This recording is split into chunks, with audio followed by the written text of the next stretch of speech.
So now I want to give a brief economic update.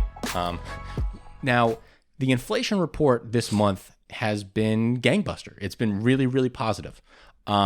We saw 0.1 inflation growth month over month in November 2023. This comes off of 0 inflation month over month in October, which is really, really positive. That means that we're seeing a genuine slowing of inflation, not prices coming down. Again, this isn't deflation. This is disinflation, a decline in the rate of money increasing.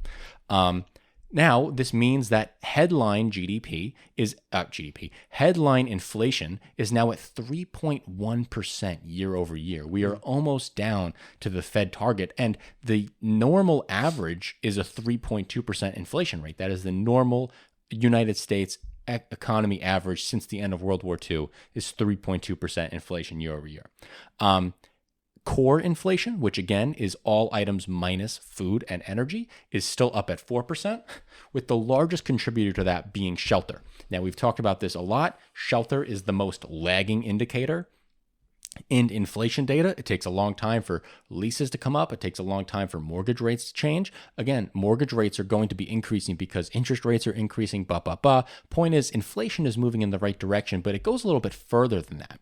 We're at a point where inflation is moving in such a great direction that if this trend continues into December, into January, into February, we could be having a total different conversation about inflation. So if we rewind, go back to January 2023, February 2023, we saw month over month inflationary changes of 0.5%.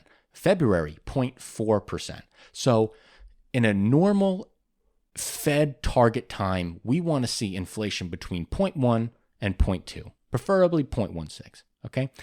Over month. So last January, last February was 0.5 and 0.4. Well, if this January and this February comes around and we get our January to be at 0.1, February at 0.2, we could be looking at inflationary year over year of being 2.5% in just 3 months. And that'll totally change our conversation about how we talk about this in the national media, because it's going to be a lot harder to say that inflation's a problem when year over year it's not. And in addition to all of this, we see that there is more good news coming out of the jobs reports. We saw 200,000 jobs being added in the month of November. This comes off of 150,000 jobs being added in the month of October. Most of this was driven, or at least a lot of this was driven, by auto workers coming back to work. I believe 28,000 auto workers going back to work after the strike. But wages are also increasing. The Bureau of Labor Statistics reported that the average hourly earnings for all non-farm employees have jumped 12 cents, which is 0.4% in November. So this means that hourly earnings are 4% over last year. Now, if hourly earnings are up 4% over last year, and we have inflation up inflation at 3.1% last year, we see wages outpacing inflation by 0.9%.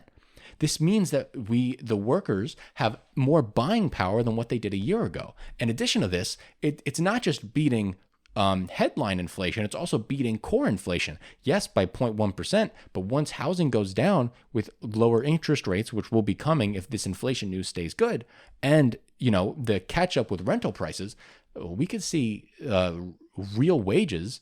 We could see wages that outpaced, core inflation for the first time in 2 years. Yeah, which will be great.